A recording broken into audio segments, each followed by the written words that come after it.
Ah, very kind. I had no idea. That's very sweet. That's very sweet indeed. First of all, let me do some business. I want to first of all add my voice of support to Katie and Matt Proctor. And if you're here, Matt, I just want you to know you got many people praying for you and loving on you, and we'll love you through this. And I know what it's like because my family has very recently gone down this road as well. And my son-in-law, Ty, and I think we have a picture of Ty and my daughter, Nicole. He's an absolute joy, but he went through all the, we're supposed to have a picture of Ty and Nicole. He went through all the chemo and through the radiation, through surgery and everything. And long story short, he is doing fantastic now. And we just celebrated last month. I'll try to keep it together. We have to think of, I don't know if you guys, when you're preaching, but when I get touched and I start to cry, I think of my bookkeeping teacher in high school. I don't tell these things to my own church, but she was real big and she didn't shave her legs, and she wore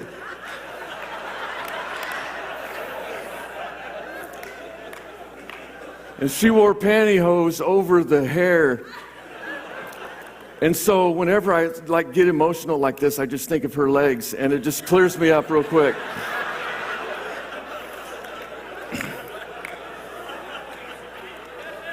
And that is the God-honest truth right there.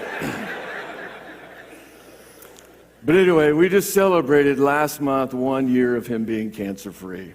Boom.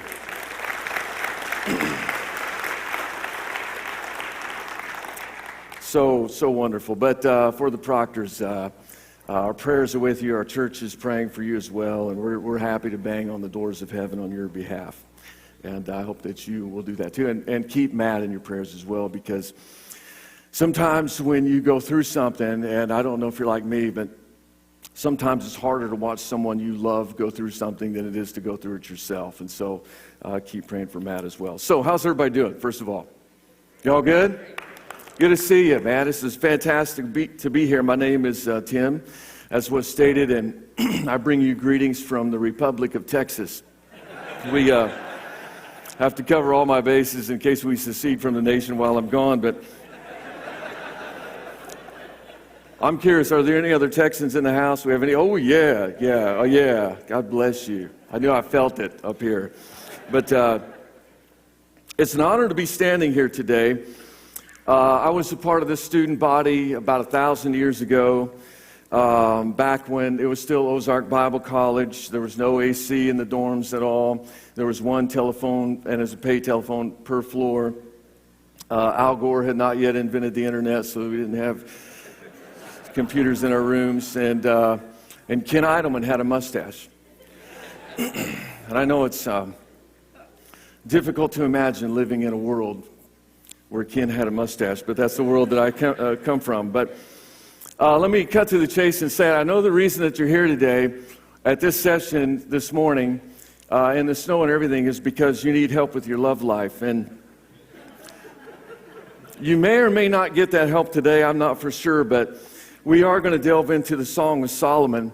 And honestly, I was looking at the other topics that the other speakers had, and I can't figure out why I was given this particular topic. And, you know, the president of the college got Proverbs. Who can't preach on Proverbs? Come on. And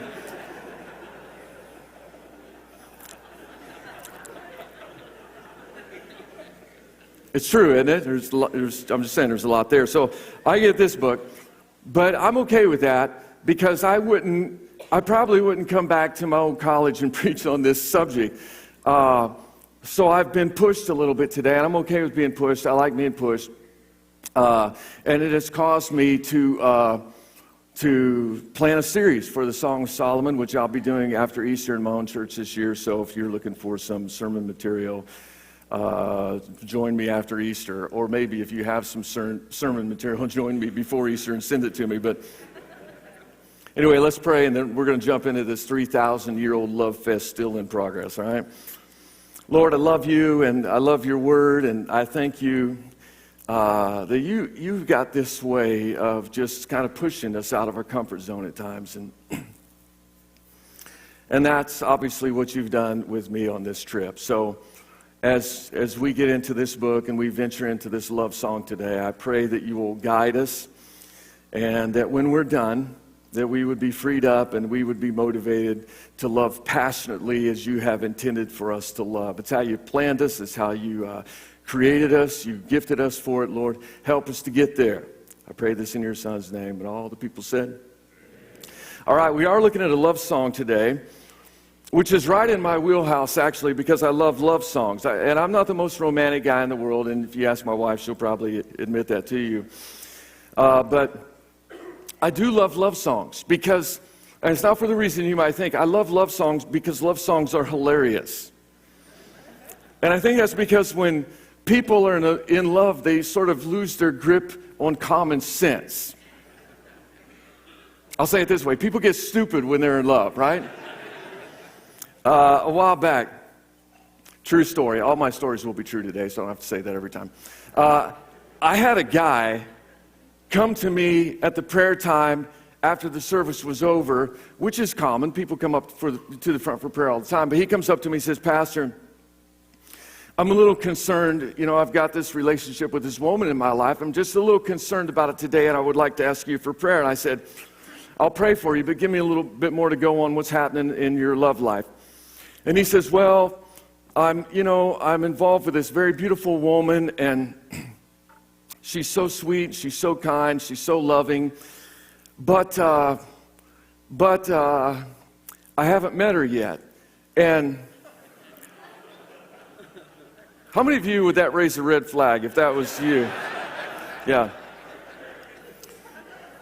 His name was Manti Teo, by the way, and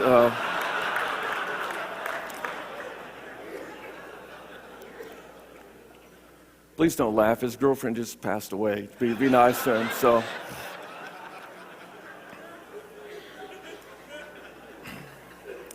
I'm kidding. It wasn't him. It was another guy. So he tells me, I haven't met her yet. And I said, whoa, wait a minute. What are you talking about? He says, well, we connected on the internet, and we've been talking a lot. And she sent me her picture, and he said she's needed help sometimes, so I've sent her some money. And yeah. And he said, every time we're going to meet, she has to cancel, or she got sick or whatever, we never get to meet. And I slapped him. No, I didn't slap him. I wanted to slap him, because he didn't need prayer, he needed somebody to kick him. And that's called catfishing, if you don't know. And I thought, how in the world, and this is pre-Manti, but I thought, how in the world can a person be catfished like that? How in the world can someone be taken like that? But I think it's pretty common because people get stupid. When they're in love, or they think that they're in love, they get stupid. But fortunately for us, that silliness, that stupidity is sometimes set to music. And here are a few modern day examples. I think this is Kelly Clarkson. I know that I've got issues, but you're pretty messed up too. Either way, I found out that I'm nothing without you. Putting the fun back in dysfunctional.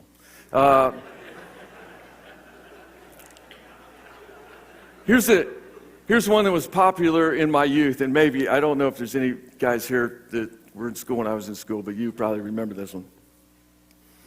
This is very touching. Just try to hold back the tears. Can't you see me standing here? I've got my back against the record machine. I ain't the worst that you've seen. Can't you see what I mean? Now, how many of you actually like that song? Okay, a few, yeah. Probably played it on the way here. One of my all-time favorites, and we could go on and on, but one of my all-time favorites includes this line. I ain't never been with a woman long enough for my boots to get old, but we've been together so long now they both need re-sewed. That actually works in Texas, so. Now, we could go on and on. You probably got your own, but the point is this. Love makes people do and say some silly things, but Solomon wasn't silly. And he was a smart guy, and as you know, he's a prolific writer. According to 1 Kings 4:32, he wrote over 3,000 proverbs and over 1,000 songs. And the title of this one is Song of Songs. It's a superlative, which means this is the best of his best. And obviously for us, it's the most famous of his songs and the most familiar. But in the song, Solomon uses metaphors, similes, and figures of speech. That's probably a good thing, or else the book would go from PG-13 to R real quick, or worse. But there are about 7 ways to interpret the book, and I'm only smart enough to understand 3 of them. And the 3 are pretty easy to see depending on the altitude at which you fly over the book. Here's what I mean by that. If you fly over the book, fly over the text at about an altitude of about a foot, you can easily get caught up in the explicit conversation about body parts and sex. And at this altitude, there are some who see the book as strictly a sex manual. And honestly, because there's so many metaphors and figures of speech, you got to have a pretty good imagination to see it that way. I mean, I've read it many, many times, mostly when I was in junior high, but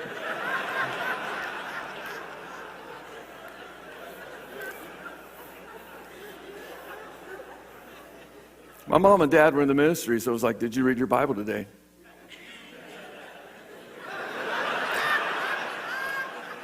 Yes, I did. But even to this day, when I read through it, I still wonder what some of the metaphors mean. You know, and we're not going to go far this direction, okay? But when describing each other, they talk about fruit. I mean, they're talking about themselves. You know, they're talking about fruit and taste and everything. And if you let your mind wander, you can go places real quick. And even though I don't know what the metaphors all mean, except for twin fawns of gazelle, I get that one. Some of the stuff sounds real explicit. And although it might be fun to consider it as strictly a sex manual today, I don't know that that does the book justice. And I'll leave that angle up to Mark Driscoll, okay? He seems to have his hands full with that.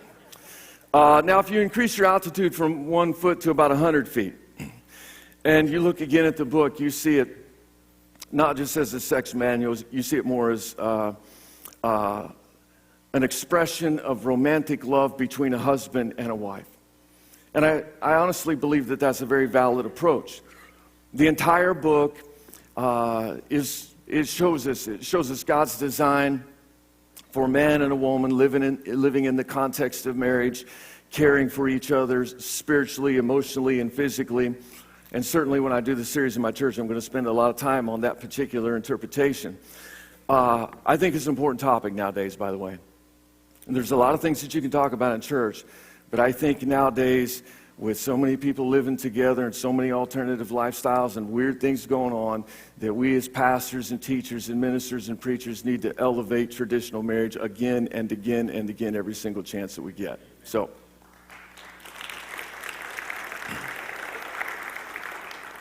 but if you increase your altitude from 100 feet now, we've gone from 1 foot to 100 feet now, to go to 1,000 feet. And you look at the book in the context of all the other books of the Bible and the overall message of the Bible, it isn't a stretch to see it as the expression of love that God has for His bride, the church. Now, I know that God is interested in our marriages and the success of our marriages and the vitality of our sexual relationships therein. But I'll tell you, I believe that the bigger lesson that we need to learn, first of all, so that we can do a better job teaching marriage in the church, is about the amazing love that God has for us. And when we understand that, the love that God has for us, then we'll do a better job about preaching about the love that a man is supposed to have for his wife. But let's jump in and learn from this song about how to love passionately. If you're taking notes, I've got 3 things for you today. The first one would be this: to love passionately, love must understand. Love must understand. The reason that love must understand is because men and women are different. Did you already know that? Hopefully you knew that. In this love song, it's immediately clear that we're dealing with two very different people. Now, we don't know a lot about Shulamite from the love song. However, thanks to the text, we do know what she looks like. We know what she looks like. If you have your Bibles, you can look at this. Chapter 4, and here's the description of her. How beautiful you are, my darling, how beautiful. Your eyes behind your veil are doves. Doves. That's good. I think. Your hair is like a flock of goats. Your teeth are like a flock of sheep. Just coming up from the washing. Each one has a twin. Your lips are like a scarlet ribbon. Your mouth is lovely. Your temples behind your veil are like the halves of a pomegranate. That's real good. Your neck is like the Tower of David, built with courses of stone. On it hang 1,000 shields. Sounds like eczema. All of them are shields of warriors. Your breasts are like two fawns, like twin fawns of a gazelle that browse among the push-up lilies. Okay, push-up's not in there. I added that myself, but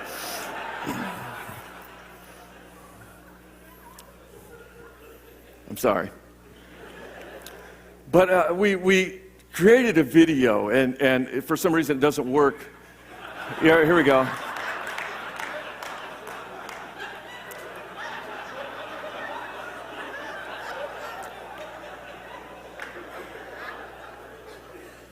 Okay, take that down, Ruth, because I don't... Ruth, take it down. I don't want to awaken love before it's time.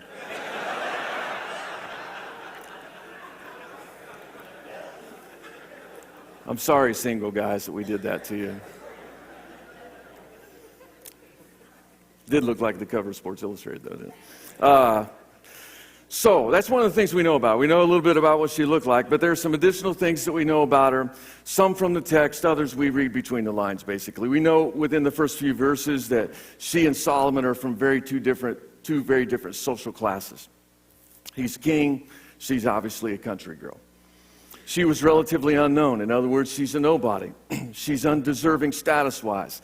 Solomon is way above her. He's the king. He lives in a palace. She's a country girl. She's got a great tan, which, unlike Snooki, means she has a job. We know from what she said that her tan and her lowly status made her self-conscious. In chapter 1, verse 6, she says, "Do not stare at me because I'm dark, because I'm darkened by the sun. My mother's sons were angry with me and made me take care of the vineyards, my own vineyard I had to neglect. I haven't taken care of myself." So she's lowly. She's worked hard, she's tanned, but she's still beautiful. Now, we don't know how they met. It's safe to assume that since her status and her background wouldn't allow her to be in the palace, they probably didn't meet in the palace. The more likely scenario would be that he met her on a trip to the country. So watch this. You can make the connection yourself. You're preachers. So she did not come to where he was. He came to where she was. It's also pretty safe to assume that she didn't make the first move. While it's not uncommon nowadays for a girl to express her crush to a guy via Facebook and Twitter and Instagram and endless text messages and stalking, back in the day that was unheard of and it was out of place. You multiply that times 1,000. And you understand then that for a tanned country girl to stalk a king would not only have been unheard of, but it would have been immediately dealt with. So it's likely that he made the first move, that he saw her, that he liked her first, that he said something to her first, that he expressed his fondness for her, that he loved her first. She liked the way he smelled. And she, once again, was a working country girl, which means that she probably wasn't used to guys smelling good, and maybe she wasn't used to smelling good herself at that point either. When they finally wed, she makes the trip up the social ladder.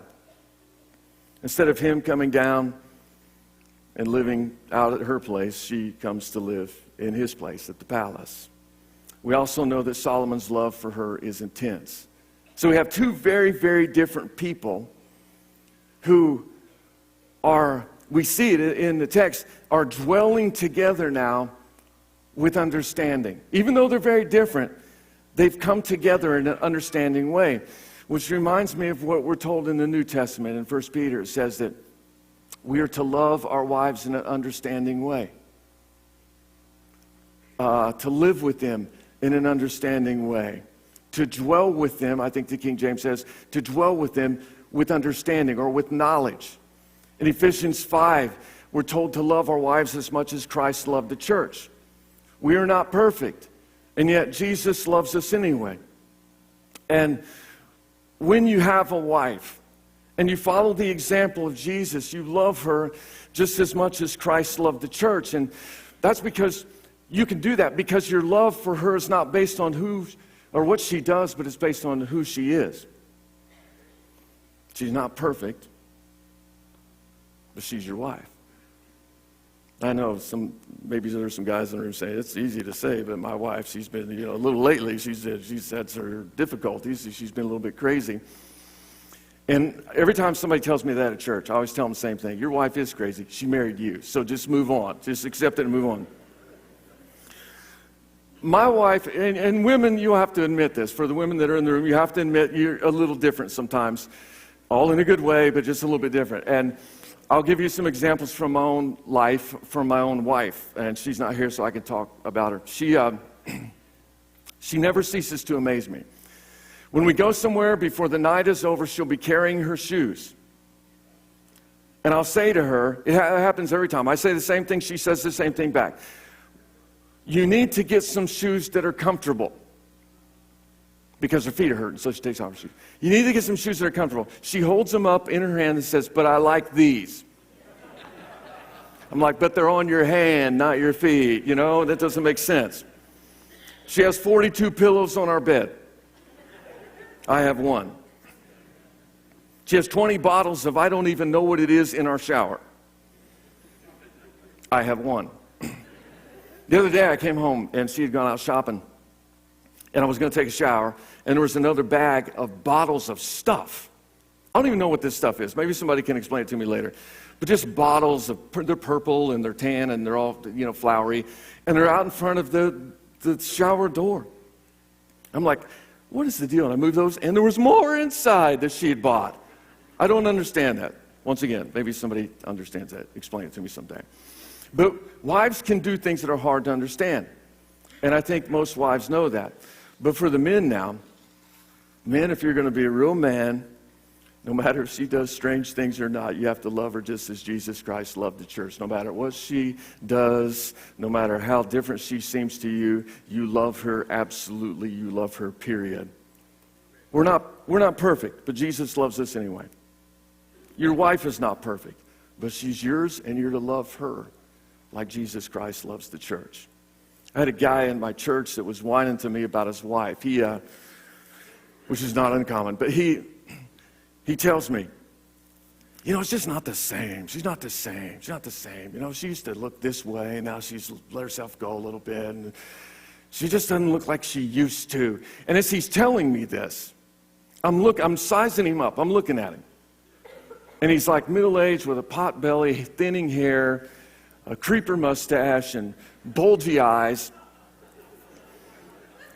And I wanted to just take a mirror and say, look in here. I'm not seeing George Clooney, are you? That's what I wanted to say to him, but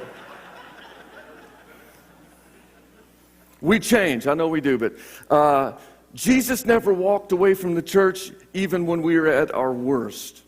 He loves us, not because of what we do, but because of who we are. We are his bride. And we are supposed to love our brides the same way that he loves his bride. And we're supposed to live with our bride in an understanding way. And as I say that, I'm just going to go by the law of averages and say that there's probably some guys in the room that have been distant you've been distant to your wife lately. You've been cold to her because she did something, she said something, or she's not perfect, or she's changed a little bit. I'm going to tell you, this is a word from God for you today. Get over it. Get over it. In fact, the godliest thing that some of us husbands could do today is to go to our wife, to grab her in a man-like hug, look into her eyes, and say, no matter what happens, I love you. Secondly, in order to love passionately, love must understand, but love must also be expressed. It must be expressed. If this is a love song, then what we're reading are lyrics, and the lyrics aren't about love. These lyrics are love. They're love in the form of words. Look at chapter 1, beginning verse 15. He says, how beautiful you are, my darling. Oh, how beautiful you are. Your eyes are doves. Verse 16, she says, how handsome you are, my beloved. Oh, how charming. And our bed is verdant. Oh, the verdant comment throws him off. So he looks at the ceiling. The beams of our house.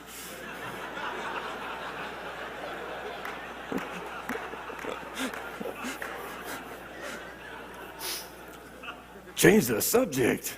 The beams of our house, our cedars, our rafters are firs. And by the way, just so you know, verdant here means green, which means she's probably talking about a meadow. He's looking up at the canopy of the trees, which means they're outside. I'm just saying. This is not something that would work in the greater Houston area. The population is too dense. But for those of you who are from Kansas, it's in the Bible. But the bottom line here is that love is not silent, love speaks. And this whole love song is not a story in which a nameless narrator fills in the void of silence as the man sits in his office working for the Lord and his wife is off doing her own thing. This is the exchange of loving words going back and forth. And what's amazing to me about men, and especially about pastors, and I'm preaching to myself right now, but you can listen in.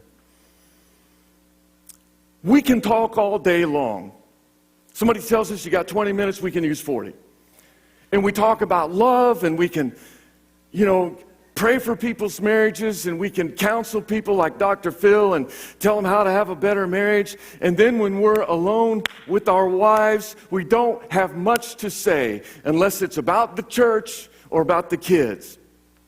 Not so much about her. As I said earlier, I'm not very romantic. It's not natural for me. There are a couple guys I know that I hate that are very natural at being romantic. They're on my staff. I hate them. But they blow my mind with how romantic they are. Like they'll come in and say, I hid notes today all over my house from my wife. I'm like, how do you even think about that stuff? Another guy said he drew a circle in his mirror and where his wife would be looking and wrote how beautiful she was all around. I'm like, what book are you reading? I want to know where you're getting this stuff. But they do it very naturally. I don't do so very naturally, but let me let you in on something that has changed my life. You get points for trying.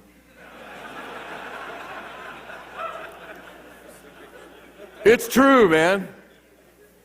Like I'm an idiot when it comes to being romantic, but anything that I do, my wife just falls apart. She's like, I can't believe that you vacuumed out my van. You're so wonderful, with a little note on the dashboard. You're the greatest man in the history of the world. I'm like, oh, that's what I do. And something that changed my life was the day I found out that they had flowers at the grocery store.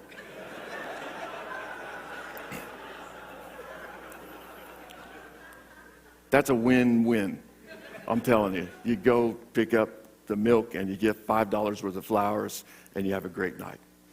But many men let their wives go through days and weeks without ever saying anything nice or loving, and then they show up in bed expecting their wives to take care of their needs. And I'm going to tell you right now, if you want your wife to be there with you, you best be there for her before the lights go out. Women need to hear love expressed outside of the bedroom. What's funny to me is how great we were about telling our wives how beautiful they were and expressing our love to our wives before they were our wives. When we were dating, we were great at it. It was like every 15 minutes, you know you're still beautiful? Oh. And now long periods of time can go by. And you can make excuses. You can say, well, she used to have an hourglass figure. Now she's like a mug. But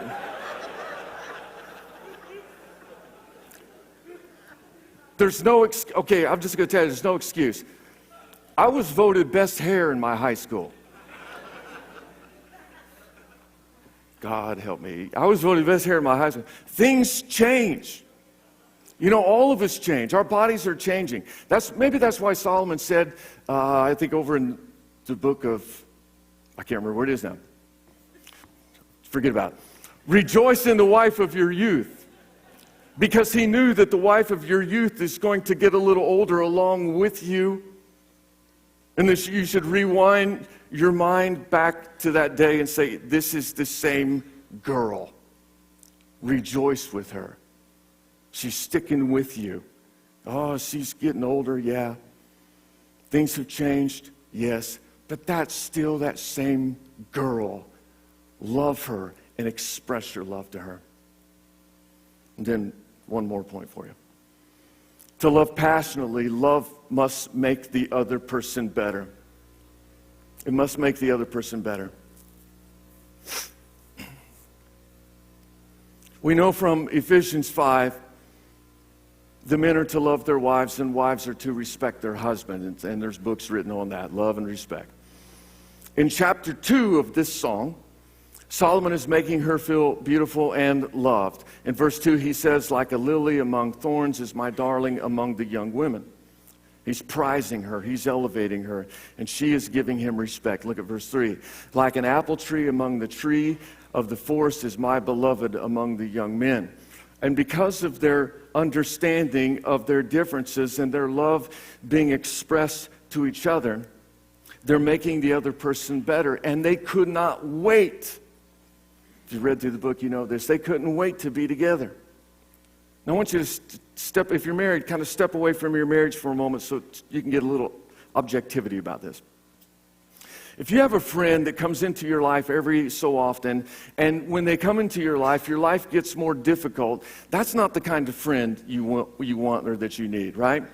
I had a friend that used to come into my life about every month or so. He lived across town. We wouldn't see each other that much, but every time that he would come into my life, he kind of had an abrasive way about him. He would make cutting remarks. He'd make fun of things that I would say, and I constantly felt like I was walking on eggs around him.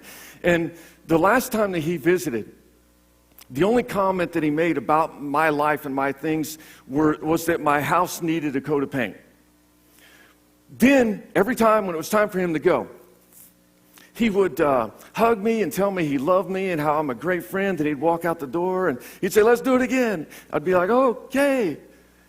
And there was one time, that last time when he made the comment about my house, I was exhausted just from being with him, and it hit me as he's walking away. I don't like that guy. And so I was not available next time that he wanted to come. How many of you have ever lost a friend and your life got better? Yeah, well, I lost him and my life got better. Now, translate this over to marriage. For those of you who are married, let me ask you this question. Do you make your spouse's life better? Well, they don't make mine better. I'm not talking about them. I'm talking about you. Do you make their life better? Are you encouraging to them? Do they like having you around? And I'm not asking if they love you because they're married to you. They probably love you. Do they like you? Are you a good person for them to be around? Does your presence make them better? Or do they bite their tongue until you leave and they're thankful when you go because there's less stress and they breathe a sigh of relief. Let me tell you something about life. Life is difficult enough without making it tougher on the very person that you've been called to lift up. If you're difficult to be around, change. You say, well, that's just my personality. Well, then you're stupid. Change it. I'm serious. Just change it. Let God change it. You know, if you had like hair coming out your nose an inch, and everybody's going, woo, woo, and you say, it's just the way I am. You wouldn't do that. You would get some scissors, right? I'm telling you, if you're difficult with your spouse, change. Am I being too honest for you guys? Way too often, pastors are the worst. And I say that because we turn it on when we're in public. We smile, we greet, we laugh, we shake hands, we hug, even when we don't want to. And then we go home and we turn it off. And the person who should be the number one person on the planet to us has to deal with an empty shell of a man who gave it all at the office and has nothing left to give. Guys, if you're married, that girl that you fell in love with, remember back in the day you couldn't wait to take her home? She's home, and it's time to find her again. And it's time to find that love that you used to have. It's time to work on it. You say, well, if it's love, it shouldn't have to work. I've had people tell me, I shouldn't have to work on love. It should just be natural. That's not true. Everything in our lives we have to work on to make it better. And, you can be the best athlete in the world and your team be terrible. Dallas Cowboys. You get it, right? That's just one example. But everything in your life that you want to be good, you have to work on it. A few years back, the week before Christmas, I was stressed out. We were having like 900 Christmas Eve services, and I always get stressed out not anymore, but I used to really get stressed out that time of year. And so my head was kind of on fire, trying to get everything done, trying to remember everything. And I want you to imagine this. I've been working hard. I come home. Things are not done. Things are whirling around in my life. I come home. It's late. We're going to bed. And my wife has given me earlier in the evening a list of things that she needs me to purchase for members of the family. Man things, like for my dad and for my son, floor mats for his car and things like that. Things that she doesn't feel comfortable with getting. A weight set for him. And then we go to bed. So I'm already stressed out. I'm like, I'll take care of that later, on Christmas Eve. I'll get those things. And then we're laying in bed, lights are out, and she says this to me. She says, oh, yeah, by the way, you need to get golf balls for our daughter's boyfriend. And something inside of me flipped. I don't know what it was. But I said this, because I'm already stressed. I said, what kind of golf balls? And I didn't mean it in a mean way. But she, in the darkness, she just started crying.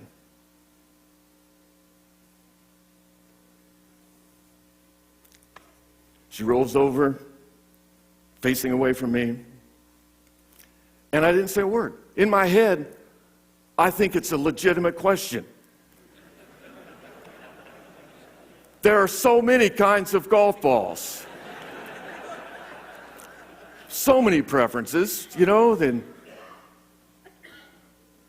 And so I'm on defense. I'm going through it again. What is she crying? This does not make any sense whatsoever. She needs to get over it. We deal in facts here. This is emotions. I need the facts. And then the Lord gave me great clarity. I thought about my youngest daughter. She was about 12 years old at the time. And she's very loving. She's just like my wife. My wife is love on steroids. And my daughter, my youngest, is the same way. She just loves people. She loves family.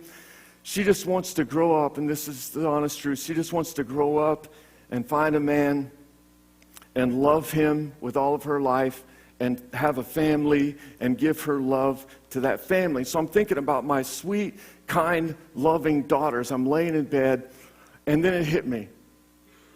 there is someone next to you that used to be a little girl. Her heart is broken. All she ever wanted was to grow up and have a family.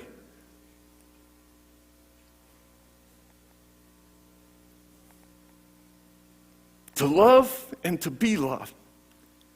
And she got you.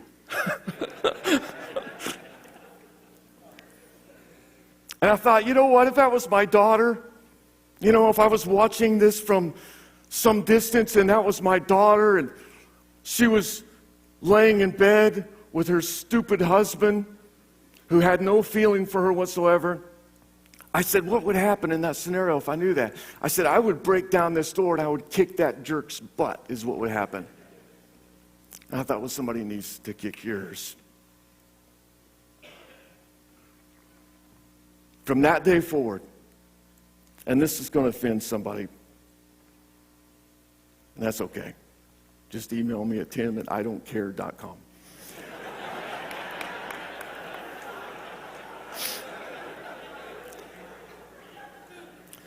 From that day until now, I have not treated her like an equal partner.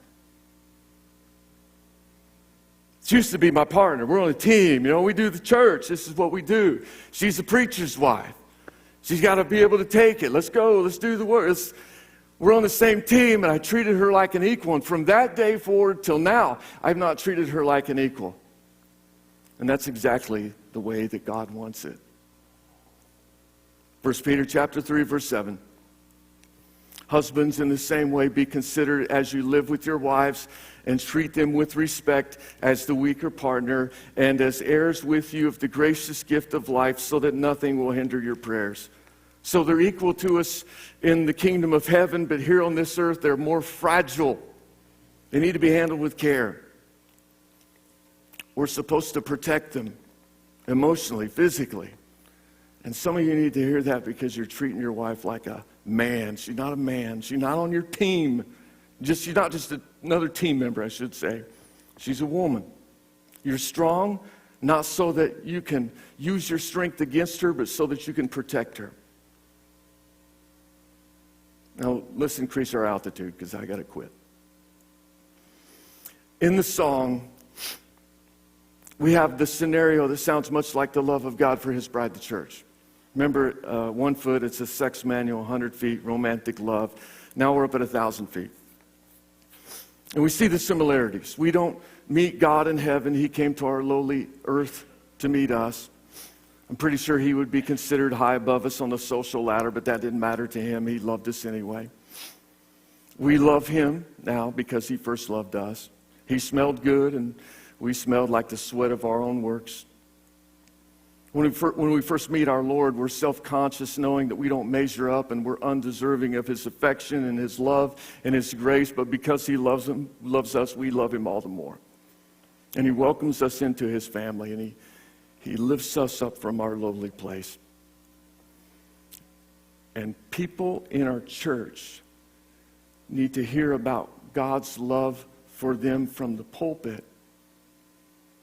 And they need to see it demonstrated in your marriage. I sat at the MD Anderson Cancer Center during our son-in-law's surgery a couple years ago now, and actually just over a year now. And we were there for 14 hours from beginning to end, and in that time, I got halfway through a book by a friend of mine, Lance Witt, and it's called Replenish, Leading from a Healthy Soul. It's a great read if you want to get it sometime. It's actually 4 pastors. Lance Witt, Replenish. He's talking about the fact that eventually as we get older, we'll transition away from our job in the ministry.